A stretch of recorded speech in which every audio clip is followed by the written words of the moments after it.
C'est parti, mesdames et messieurs. Merci encore d'être les nôtres, toujours sur Voice of Congo, magazine Piste 143. Nous sommes là pour Tobeta Masolo, Italie, Mboka, surtout l'actualité. Nous toujours revenons toujours on a un sujet d'actualité.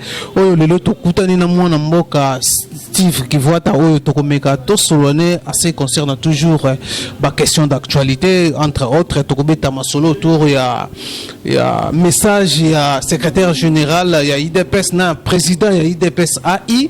Lors il y a manifestation, il y a combattant, il y a IDPS où il y a qualifié qui bango désordre de Salamaki na IDPS vendredi la semaine passée ça militants à la Moukandem tu vas désordre filtrer combattant IDPS pour ça désordre pour que créer instabilité dans la coalition na bango ya FCC Zaka Masolo Tokobeta si le temps va nous permettre encore Tokobeta Masolo il y a position il y a Martin Fayoul à partir de France na Strasbourg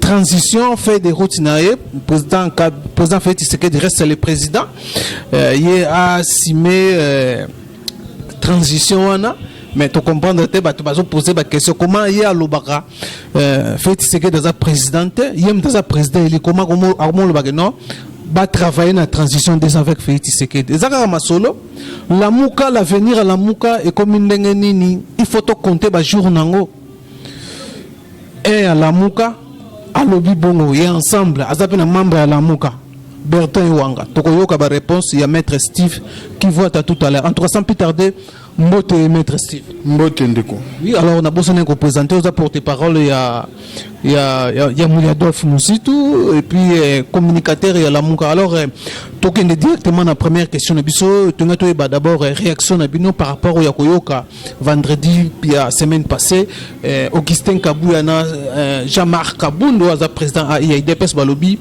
désordre de samaki vendredi binonde militaire il y a babotinda qui ba militant na bino ya lamuka ba na siège à IDPS ba infiltrer IDPS pour passer là désordre pour déstabiliser coalition na bongo FCC cash ezana no mawa mingi ya liboso avant même baloba makambo wana ndeko Kabuya a se permettre qui sans koyoka soni koloba ete président proclamé Félix Tshisekedi atika la kolobate pour accuser les leaders et à la Moukate que Bazali basala incitation à la haine tribale. Il y a le but que à la mi-discours na ONU président proclamé Atika Koloba Makambouana Tenzo Kande azali mal informé et Jalinde na émission les cas qui na TV5 nda se permettre qui a Koloba que bakasayen baboma ki bango na bandundu pas ya bandeko ya bandundu c'est-à-dire baluba baboma ki bango pas bandeko ya bandundu nzokande eza une interview eza makambo le kuta eza ki na interview mais ndeko Kabuya on dirait azaka informé un secrétaire général à partir au baza kobenga présidentiel eza komona na été azalakata na ba information te ya mibale à se permettre koloba ete ndeko Adolphe Muzito akambambo kamabe nzokande ndeko Kabuya elingi kolakisa ete ayebi ata makambo ya kokamba mboka te parce que bato nyonso bayebi ke ndeko Adolphe Muzito eza moto alongola nyongo ya mboka na biso ezaka 14 milliards akomi sango na 5 milliards ndeko Adolphe Muzito aza moto akuta budget na 800 millions de dollars akomi sa yango ti na 4 milliards de dollars ndeko Adolphe Muzito azali moto akuta fonctionnaire enseignant na 20 dollars amema bango na 100 dollars professeur d'université akuti bango na 300 dollars amemi bango na 2000 dollars na koyi kotanga makambo ebele mais bango lelo en moins de 8 mois balakisi biso que bazali na bokambi ya mabe président proclamé Félix Tshisekedi na ba voyage na ye improductif a sali dépassement budgétaire à plus de 150%. Un milliard 500 bengo improductif. Tendeko omoni bato mosu ba mesana makambo akokamba mboka te. Omoni faut ko différencier promesse na réalisation. Omoni soki ba partenaires bilatéraux to multilatéraux ba biso to kopé sa mosolo. D'ailleurs ba tchaka ngo sous condition ba il faut ça ba réforme boye boye. 1 milliard 500 ndenge tozo yo ka ba information ils allaient pour 3 ans. Donc ils allaient 500 millions par an. Donc 500 millions par an, elle dit que l'excellent côté. Personne qui va réaliser la réforme, okoke ba pete ata 500 millions na bakozwa yango te. Donc bato mosu bandi ko kamba sika bango mo ba obi que makambo mosu ba ko e bango na sika yango bazo la moi troublé. Donc loko ya sika bande ko ba ko memate na moins de 8 mois disparition à 15 millions de dollars. Na moins de 8 mois États-Unis a lobby a gelé plus ou moins 100 millions de dollars azako senga na bango bazwa bato wana bacha bango na disposition en justice yango binosi yango CLC azo organiser marche pour na impunité yango bino bozo soutenir yango na toza kocha CLC maboko parce que ceux qui ont déjà convention à la Muka le 27 avril 2019 tolobi clairement que entre autres biso toza ko lutter contre anti-valeurs entre autres corruption. Oyebi que même na plan de sortie des crises, il y a président légitimement élu Martin Fayoulou a comment clairement que loko photo lutter contre yango pona ko zongi samboka na nzela ezali corruption. Donc yango na tango bande ko na biso a CLC o bazali balaïque catholique balobi que bala ko ça marche. Coordonnateur à la Mukande ko Jean-Pierre Bembape ba leader nyon sotobi photo cha bango maboko. Parce que corruption est une des locaux et ça là que le autos en a un président où abimi grâce à deal et non grâce à peuple. Corruption yango ezako sala ba débauchage na classe politique. Corruption yango anezali kozongi samboka na biso sima. Soki to bundi contre corruption.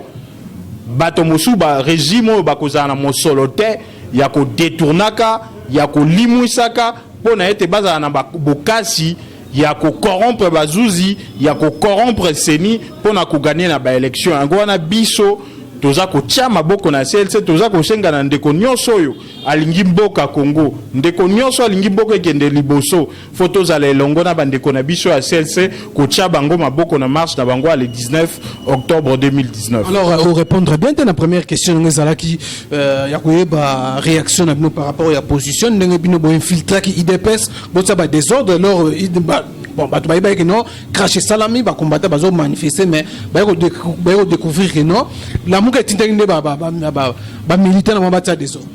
Omoni ndeko kabuya na ndeko kabun bazai ko kisa soni. Omoni mayo balobi ebimi pole que bango bazai na ka bato lokuta ba ko buka lokuta pe ba buka ka lokuta. Ya liboso ezali parce que oyebi bandeko yo tango ba ko lobakeza la muka moto a influencé makambwana elingi ko lobake baza ko wanga na base na bango. Lelo baza ko bake base wana nyonso eza la muka tondimi yango parce que bandeko wana UDPS ba combattant na bazai bato ya peuple congolais soki lelo bango ba wangani bango lobi ba wanga ki wangana ki signature na bango na accord à Genève balobi ezala ki po na base lelo ba wangani base po na di la kingakati ndenge ba ebisa bango moni eloko au pouvoir epesaka tu vois ce que donne le pouvoir tala lelo yo pouvoir eloko epesi ememi bango ba wanga na base balobi base wana ezali su ya IDPS te ekomi à la muka bandeko ya IDPS ba combattant to yambi bino malamu. voilà mesdames et messieurs, continue balé yami balé et monani ete bandeko wana baza ba démocrate te komobi bakosa ki ete ezalaka nde soki base elobi nde bango bandimaka tala lelo bawangani base elingi koloba ete ndenge ye moko ancien président UDPS alobaki les changements ezalaki ndeko Martin Fayoulou bango il fallait bawanga na signature pona kokende na kingakati voilà vérité eyaka na ascenseur plutôt le côté yaka na ascenseur mais vérité et malembe na escalier pe komi na kanisi ete bandeko na biso ba wangani bino ba combattant UDPS boya porte eza ya kufungwama na kati ya la muka pona bino. Voilà, alors maître Steve Tozo Kende, alors n'habité une question concernant toujours l'avenir à la muka tolanda qui certains leaders et à la muka aussi il y a ensemble kuna nakotanga kombo Jean Bertin wanga tuitaki ya kolobake non la muka comme kotanga photo tanga longo ba jour bientôt la muka koza na kati ya cercueil. Je ne sais pas yo koloba nini l'avenir à la muka c'est comme si la muka ils ont disparaître hein? Non, moni ndeko Bertan et wanga na liberté d'expression na ye tokoi kopi melaye angote mais deux fois dans la vie il faut qu'on évite que ça la loco la grenouille ouais lingaki akoma monene loko ngombe akoma monene loko bœuf a fini ça qui par ko exploser omoni biso na mibeko to benga kango parallélisme de forme leader ba signia ba cha mokolo to pona ko créer la muka ezali kaka bango moto bakoyi ko boma la muka Ndeko Bertrand et Wangazali parmi les leaders à la Moukate Aza Mosika. Aza vraiment Mosika. Toyebi parcours politique naye à Outa ba impère à Kota pa Kamere à Longwa à Kota Boye. Donc Azali leader il y a la Moukate. Azali moto Azali Sima Ndeko Moïse Katumbi. Donc Azali a un pouvoir il y a qu'au dissoudre la Moukate. La Mouka dernièrement dans le Vatican, ba leader na biso balakisa ki ba sali communiquer comment contre Makambo ya corruption, contre Makambo ya combat la vérité des urnes échangées et ça a déjà révolu. Non, vérité des urnes ezali. Batobo sa kali c'est qui vérité des urnes ezali de démocratie à solo. Et il koloba que il y a solo peuple ndé sengeli apona. Tant que toza ko bunde la corruption. Ezali parce que c'est grâce à la corruption que c'est ni pe cour constitutionnel babimisa bato au peuple aponate. Oui bi que na FCC bato belé ba ebi hein. Bayebi mai o ebele bazala ba victime jusque là ba preuve mon na raté ndeko bolobara na monoko na cour constitutionnelle to mona ba preuve te boyena ba carton na retard ndeko effectivement place yango lui aux avocats yango mona que non ba mettre bazo mettre bino toujours en doute par rapport à ndenge bozo ba combat vérité des ndeko ba preuve ezala pe yebi bato ebele ba chaka maboko na bango na épaule ya église catholique à un certain moment église catholique à Luba un groupe azonga simate qui zainde Martin Fayulu moto azala élu au moni lelo to ba institution na biso to yebi corruption ndenge nini ça ke ba institution mosusu ba bomba même ba résultat tino lelo ba bimisa ba résultat le kulta webi que président proclamé à na Belgique ba ko yebi ça il faut confirmer bato a affirmé que chaque jour chaque mois que est solo yé président vous yoka soni Batounie Baobi, mais yoza président. 5 ans na Senia bimisata ba résultat détaillé. Ne fût-ce que province par province. Ayoki Soni. Obité Senia azali indépendante. Lokuta. Voilà, mesdames et messieurs, toujours chité déjà. Alors, tout le blanc, par rapport à la France qu'on a fait, dit, et pardon, mon amboka Martin Fayulu, à Zako reconnaître, il faut plan, il y a, pour nous sortir le Congo, na crise, selon Binoune Bolobi, Congo, tout ça, na crise, qui non, à proposer qui, plan, à proposer qui, mais, les gens, va comprendre, l'opinion, va comprendre, comment Martin Fayulu a reconnaître en fait c'est que dans un président beaucoup une transition en fait c'est que du reste président il y a une coordination soit commande il y a structure il y a aussi une réforme il y a transition voilà ndeko Ousmane Oyebi il faut toyeba ko reconnaître ba mérite Oyebi que en 2006 il y a solo les de Jean-Pierre Bemba nde moto azala qui est élu à Mizongi sa simalobi ko ça l'opposition républicaine mais souka toyebi masasi betama na mboka pesa et bitumbo abundela peuple congolais mais maina CPI na 2011 papa Etienne Tshisekedi moto azala élu mais corruption oh ya kopesa ka mosolo na seni pe na cour constitutionnelle et ça a été motoba proclama ezala papa ezala Joseph Kabila na place à papa Etienne Tshisekedi ti akufi azalaki ko réclamer impérium mais tobeta maboko comment on a été président légitimement élu au peuple aponi à plus de 60% ouais azali wana peuple aponi a voté à 15%.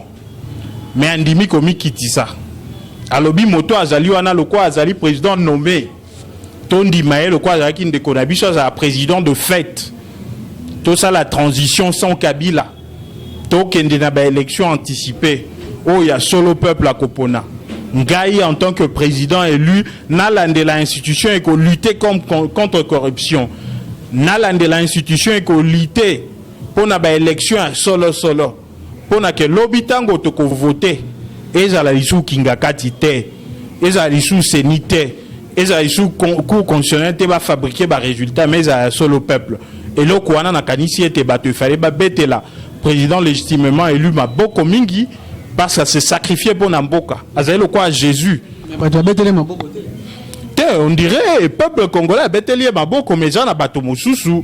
Oh, plutôt, il fallait pas comprendre, comprendre comment ça va se passer, procédure, plan, on a, proposé, Tolanda qui dernièrement, fait ce que dit, plan, on a qui son Assemblée nationale. Comment ça va se passer, comment ça va concrétiser, quels sont les canaux qu'on a utilisés dans la place pour arriver à plan de sortie, qu'on a proposé. Non, ndeko Félix Tshisekedi tango aza koloba bongo yango bino ba congolais pour comprendre que azali na kati ya cage ya FCC. Azali moto bakangie na basinga. Azali moto azali enchaîné na FCC. Bon monite que ye moko moto abundisa bato ya FCC. Bato ya FCC lobby ba boma ba militant UDPS na kati ya siège. Mais yaza ko se permettre ba dignitaire wana kabiliste akeko senga balongolela bango ba sanction. Pas ba américain na ba européen. Batali ba obi mais moto yo est-ce que moto est ko sala? Mais il y a des sanctions liées à processus électoral. Mais il y a crise, on va poser contre crime contre l'humanité. Ati Kamaseki, aebi que Makambo, il y a pas un processus électoral, il y a pas mbezalité. Parce que mon quoi aebi que hold up électoral motememi est président. A Kenda qui kosenga lever à ba sanction pour na bato nyonso. Ba américain ba aebi c'est ba obi papa. Tant que justice et fongoli ba enquête contre Batouana biso ba sanction ko vanda bazongisi ba weekende foko ye ba ete ndeko wana abungisi bitumba ya peuple yango wana biso tozali kolunga kozongisa ye na nzela biso tozali kolakisa ete abungi nzela ya peuple et que tozali kosenga ye abunda bitumba pona peuple yango wana tobi mokolo yo akoyeba que il faut zonga nzela ya peuple a kotinda biso isu na kingakati te parce que kotinda président légitimement élu ko kende na parlement ezali ko ba kende na kingakati parce que ezande kingakati muto a fabriquer majorité parlementaire na ye donc yo soko lobi proposition même ngo na parlement et ba que ba oya la muka ba bima parler faut qu'on la sérieux ba oya la muka bazala véritablement élu tozala qui est belé.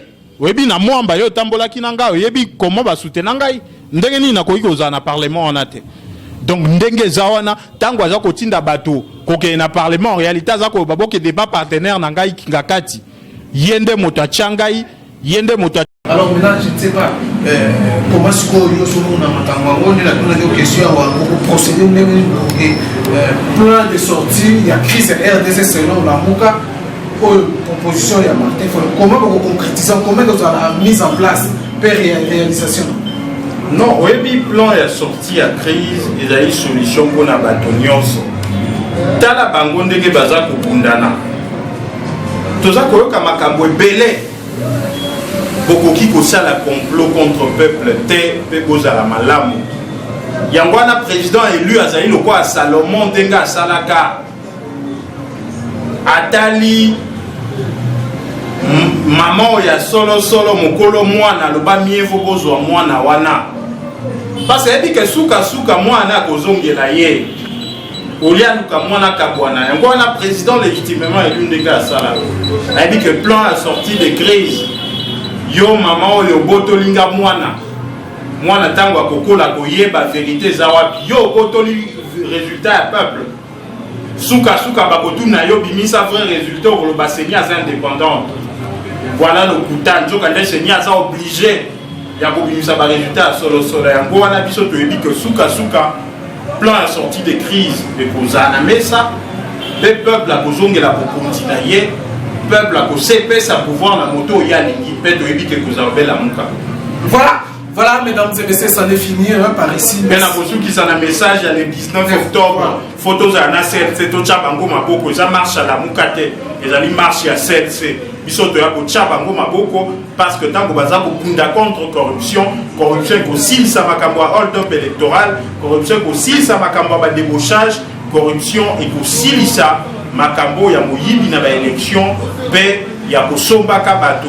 ya kosombaka bazuzi ya kosombaka seni.